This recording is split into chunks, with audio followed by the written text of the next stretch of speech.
हरिओम मित्रों, आप सभी का गणेश टीचिंग एकेडमी में स्वागत है। मैं गणेश यादव आप सभी के लिए यूजीसी नेट जीआरएफ इकाई 2 के अंतर्गत आने वाले आदिकाल भाग 2 लेकर आए हैं, जो आपके हिंदी साहित्य के लिए अति महत्वपूर्ण है। मित्रों, यह क्लास आपके कम शब्दों में और बहुत ही महत्वपूर्ण टॉपिक लेकर आए हैं, जो आपके यूजीसी नेट जीआरएफ के लिए अति महत्वपूर्ण क्लास साबित होगा।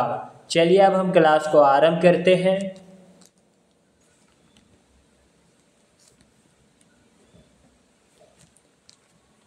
सरहप्पा 769 ईस्वी दोहा कोश। सरहप्पा को हिंदी का प्रथम कवि माना जाता है। सरहप्पा को सरोज, वज्र, राहुल, भद्र आदि नामों से भी जाना जाता है।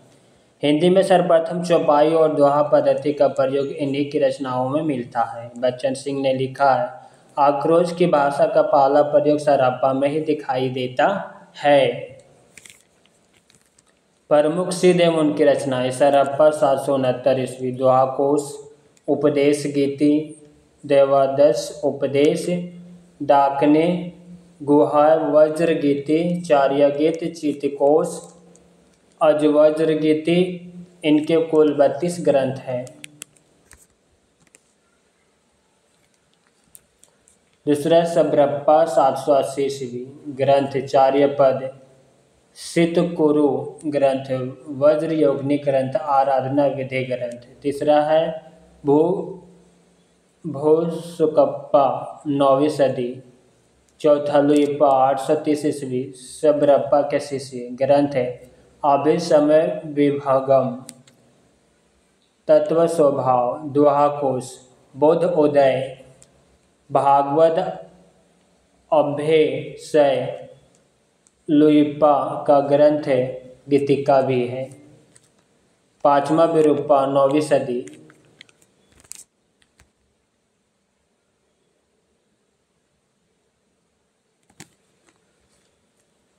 छठा डोम्बिप्पा 840 ईस्वी योगाचार्य ग्रंथ, अक्षरदीप कोश, उपदेश ग्रंथ। डोम्बिक गीतिका, नाडी विद्युत द्वारियो योगाचार्य, इनके कुल 21 ग्रंथ है। सातवां दारिकप्पा 9वीं सदी ग्रंथ है तटस्थ दृष्टि। सप्तम सिद्धांत ग्रंथ, ओडियान विनिर्गत ग्रंथ, महागहत्व तत्व उपदेश। आठवां गंडरिप्पा 9वीं सदी, नौवां कुकरिप्पा 9वीं सदी, 10वां कमरिप्पा 9वीं सदी, 11वां कन्हप्पा 820 ईस्वी जलंधरप्पा के शिष्य ग्रंथ योग रत्नमाला, असमर्थ दृष्टि, वज्रगीति, दोहा कोश, बसंत तिलक, कान्हापद गीतिका। 12वां गोरक्षप्पा 9वीं सदी, 13वां तिलोप्पा 9वीं सदी।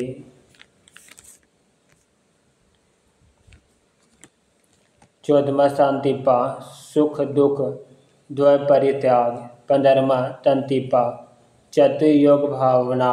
16वां विरूपा अमृत सिद्धि, विरूप गीतिका, मार्ग फलवेता वादक। नाथ साहित्य सिद्धों की योग साधना नारी भोग पर आधारित थी। इसकी प्रतिक्रिया में नाथ धारा का विवर्व माना जाता है।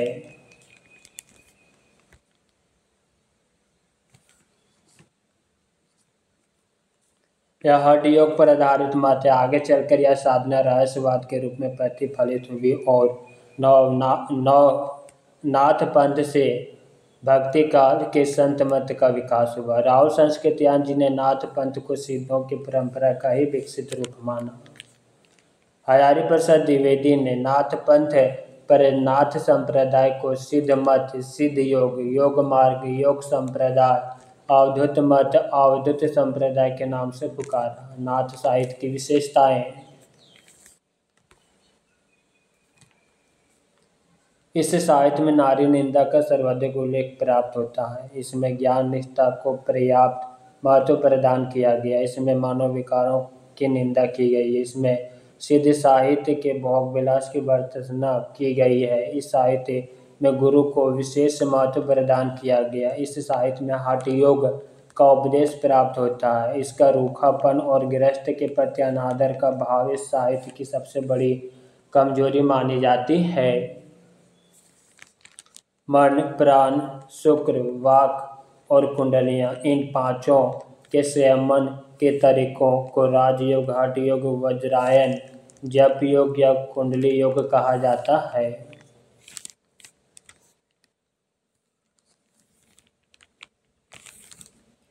विविध इतिहासकारों ने गोरखनाथ जी का समय नियमानुसार निर्धारित किया। राहुल संस्कृत्या ने 845 ईस्वी, हजारी प्रसाद द्विवेदी ने 9वीं शताब्दी, डॉक्टर पीतम्बर दत्त बड़थावल ने 11वीं शताब्दी, रामकुमार वर्मा ने 13वीं शताब्दी, रामचंद्र शुक्ल ने 13वीं शताब्दी।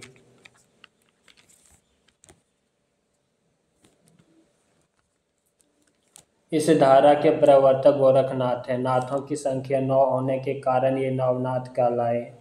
इन नवनाथों की रचनाएं निम्नलिखित है। पहला, गोरखनाथ। पंचमासा, आत्मबोध, विराट पुराण, नारवे बोध, ज्ञान तिलक, सप्तवार, गोरख गणेश,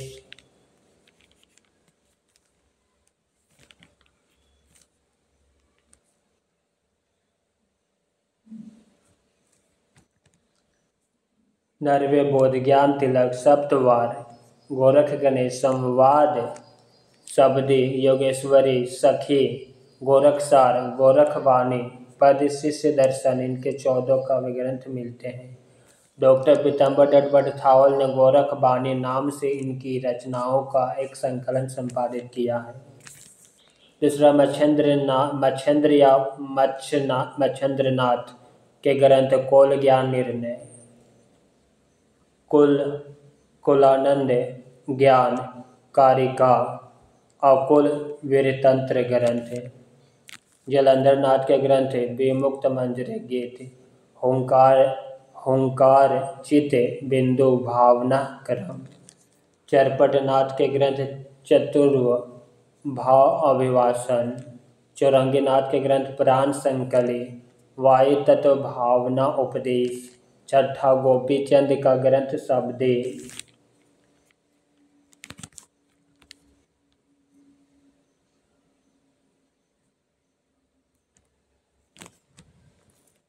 सातवां, भर्तरीनाथ या भर्तहरिनाथ ग्रंथ वैराग्य शतक, ज्वालेंद्रनाथ का ग्रंथ अपर्याप्त है, गृहनीनाथ का ग्रंथ भी अपर्याप्त है।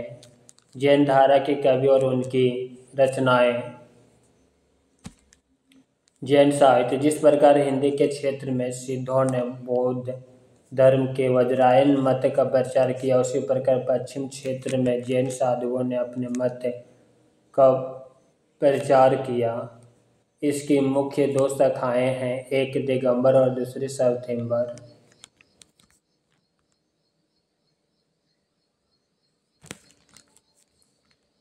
श्वेतांबर जैन साधुओं, कवियों, विद्वानों का इस समय का क्षेत्र राजस्थान और गुजरात रहा है। महामानव बुद्ध के समान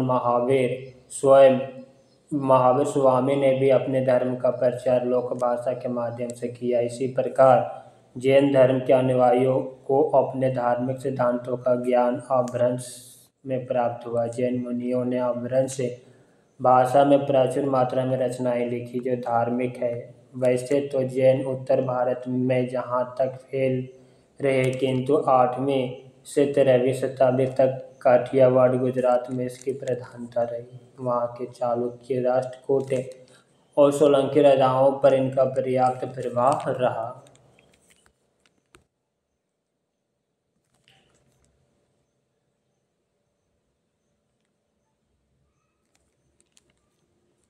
महावीर स्वामी का जैन धर्म हिंदू धर्म के अधिक समीप है। जैनों के यहाँ भी परमात्मा तो है, पर वह सृष्टि का नियामक न होकर चित्त और आनंद का स्रोत है। उनका संसार से कोई संबंध नहीं। प्रत्येक मनुष्य अपनी साधना और पुरुष से परमात्मा बन सकता है। इन्होंने जीवन में अहिंसा, त्याग, करुणा, दया का महत्वपूर्ण स्थान बताया। जैन मुनियों ने अपभ्रंश में प्रचुर मात्रा में रचनाएं लिखी जो धार्मिक है। इनमें संप्रदाय की रीति नीति का पदबद्ध उल्लेख है। अहिंसा, कष्ट सहनता, वृत्ति और सदाचार के बातों का इनमें वर्णन है। जैन साहित्य में पुराण साहित्य, चरित्र कवि, कथा कवि एवं रहस्यवादी कवि भी लिखे गए हैं। पुराण संबंधी आख्यानों के रचयिताओं में स्वयंभू, पुष्पदंत, हरिभद्र सूरि, विनय चंद्र सूरि, धनपाल, जोयेंदु तथा राम सिंह का विशेष स्थान है। जैन ग्रंथों में देवसेन कृत श्रवकाचार्य, दर्शनसार, स्वयंभू कृत, ब्रह्मचर्य आदि प्राचीन जैन कवि माने जाते हैं।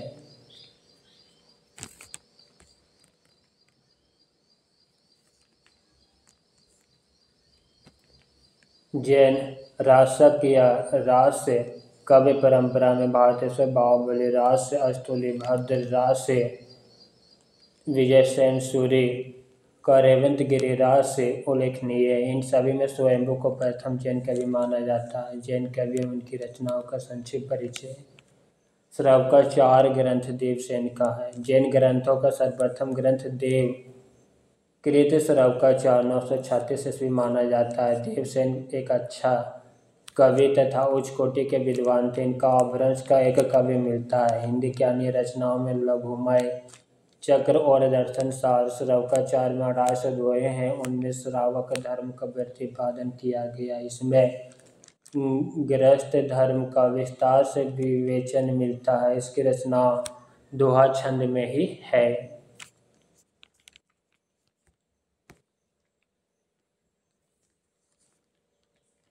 दूसरा भारतेश्वर बाहुबली रास शालिभद्र सूरि का ग्रंथ। इसकी रचना 1114 ईस्वी में शालिभद्र सूरि ने की थी। यह अपने समय के प्रसिद्ध जैन कवि, आचार्य तथा अच्छे कवि हैं। इस ग्रंथ में भारतेश्वर तथा बाहुबली का चरित्र वर्णन किया गया। आप भरत आयु से में बड़े थे और अधिक पराक्रमी थे। वह अयोध्या के राजा बनाए गए और बाहुबली को तक्षशिला का राज मिल गया था। कवि ने इन दोनों राजाओं की वीरता, युद्धों का विस्तार से वर्णन किया है। हिंसा और वीरता के पश्चात विरक्ति और मोक्ष की भाव प्रतिपादित किए गए हैं। वीर और श्रृंगार रसों का निर्वेद में अंत हुआ है। 250 शब्दों में रचित यह एक सुंदर खंड काव्य है। इसकी भाषा में नाटकीय उक्ति, वैचित्र्य तथा रचनात्मकता के सर्वत्र दर्शन होते हैं। आगे की रास या रसों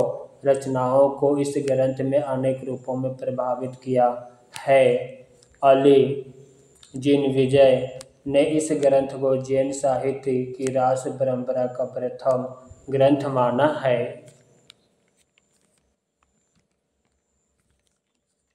तीसरा चंदन बाला रास ग्रंथ आसागु कवि का है। यह 35 छंदों का एक लघु काव्य, जिसकी रचना 1280 ईस्वी के लगभग आसागु नामक कवि ने मालवा में की थी। इसका कथा नायिका चंदन बाला चंपा नगरी के राजा पर एक बार कौशाम्बी के राजा शतामिक ने चंपा नगरी पर आक्रमण किया था। सेनापति ने चंदन बाला का अपहरण किया और उसके एक सेठ को बेच दिया।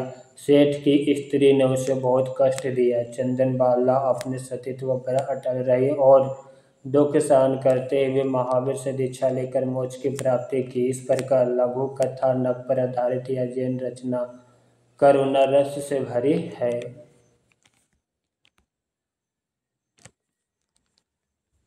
चौथा स्थूलभद्र रास जैन धर्म सूरि का ग्रंथ है। 1209 ईस्वी में रचित इस काव्य में कवि जैन धर्म सूरि है। स्थूलीभद्र और कौशल के अन्य रचनाएं भी मिलती है, किंतु इन सभी रचनाओं में उनका प्रत्यक्ष संबंध नहीं है। कौशा के बाद भौगोलिक स्थान पर आने वाले स्थूलीभद्र को जैन धर्म की दीक्षा देने के बाद मोक्ष का आदि अधिकारी माना गया। इसकी भाषा का मूल रूप हिंदी है। इस पर अपभ्रंश भाषा का भी प्रभाव देखने को मिलता है। पांचवा रेवंत गिरिरास कवि विजयसेन सूरि का है। यह विजयसेन सूरि की काव्य रचना है। यह 1231 में लिखी गई रचना है। जैन तीर्थंकर का महत्व प्रतिपादित किया गया है। इसमें गिरिन और के जैन मंदिरों में पुनर्उत्थान उद्धार की कथा है। यह रचना 4 कड़वकों में विभक्त है।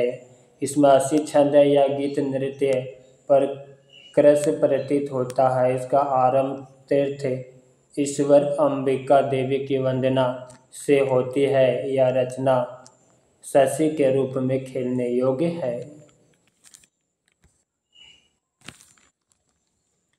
नेमिनाथ राज सुमतिगण। इस कवि की रचना सुमतिगण ने 1231 ईस्वी में की थी। 58 छंदों की इस रचनाओं में कवि ने नेमिनाथ का चरित्र सरल शैली में प्रस्तुत किया है। नेमिनाथ की भाषा अपभ्रंश से प्रभावित राजस्थानी हिंदी है। जैन साहित्य के अंतर्गत यह उल्लेखनीय है।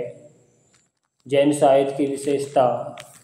पहला, जैन धर्म में अधिक महत्व सम्यक दर्शन, सम्यक ज्ञान, सम्यक चरित्र पर दिया गया है। दूसरा, उपदेश मूलकता। यह जैन साहित्य की प्रमुख प्रवृत्ति है जिसके मूल में धर्म के प्रति दृढ़ आस्था और उसका प्रचार है। इसके लिए जैन कवि ने दैनंदिन जीवन की घटनाएं, आध्यात्मिक तत्व, चरित्र, नायक, पुरुषों का आदर्श और तपस्वियों तथा पात्रों के जीवन का वर्णन किया है। तीसरा, तत्कालीन स्थितियों का अर्थात चित्रण।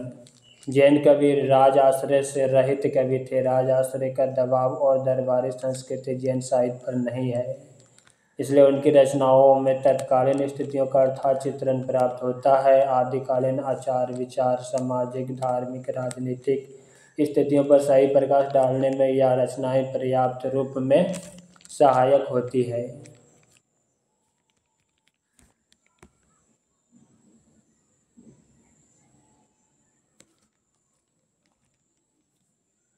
इसलिए तत्कालीन समाज को परखने में आसानी होती है। चौथा, विश्वसनीयता।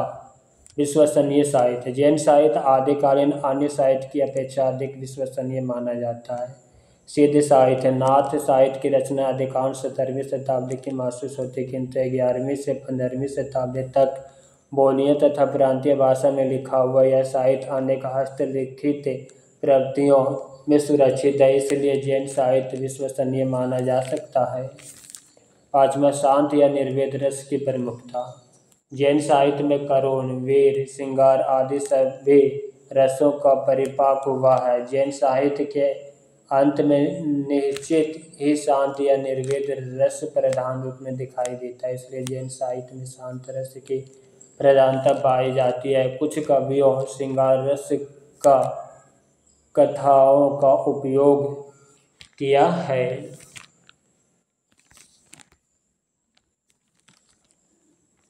छठा, कवि रूपों में विविधता। कवि रूपों के क्षेत्र में भी जैन साहित्य विविध रूपों से संपन्न है, लेकिन प्रमुख रूप से 2 रूप मिलते हैं, एक प्रबंध और दूसरा मुक्तक, जिससे अपभ्रंश साहित्य की वृद्धि हुई। इसके साथ इससे रास, फग्गु, छपाई, प्रबंध, गाथा, गीत महात्म्य, स्फूर्ति, उत्साह आदि प्रकार पाए जाते हैं। सातवां, लोक भाषा की प्रतिष्ठा। अपभ्रंश से निकली हुई हिंदी प्राचीन रूप में मिलती है, भाषा गद्य रूप में कम मिलती है। जैसे जैन साधु ग्राम ग्राम, नगर नगर घूमकर धर्म प्रचार करते, इसलिए उन्होंने अपनी अभिव्यक्ति के लिए लोक भाषा का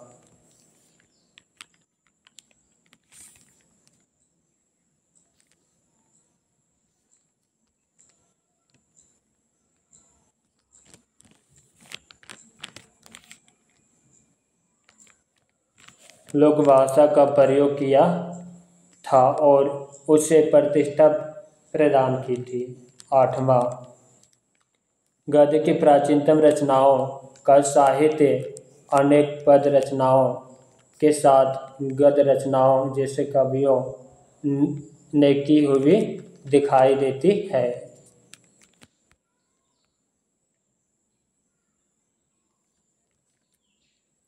अर्चना, अलंकार, बाल शिक्षा, बाल बोध, कल्याण, उपदेश आदि अनेक रचनाएं जैन लेखकों की उपलब्धि है। पद के साथ साथ गद्य कवि को जन्म देने का श्रेय आदिकाल के हिंदी जैन साहित्य को है। लौकिक और अलौकिक का आंतरिक परिचय। जैन साहित्य में लौकिक और अलौकिक दोनों का आंतरिक परिचय दिया गया है। 10वां, तीर्थंकर 24 और चक्रवर्ती 12 बताए गए हैं।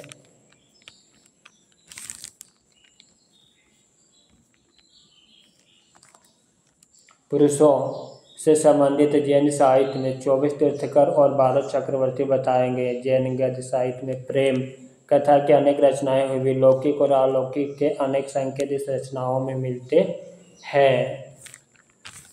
11वां, दार्शनिक पक्ष पूर्ण रूप से तर्क पर आधारित है। मुख्यतः 7 तत्वों की बात की गई है: जीव, आजीव, वास्तव, कर्मबंध, संवर, निर्जरा और मिथ्या।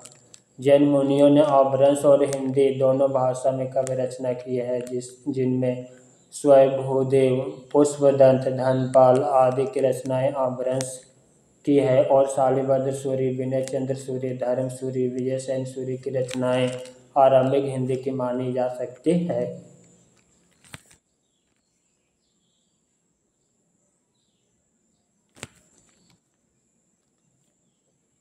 मित्रों, आदिकाल से संबंधित जितना भी महत्वपूर्ण टॉपिक बन रहा था वह 2 भागों में समाप्त हो चुका है।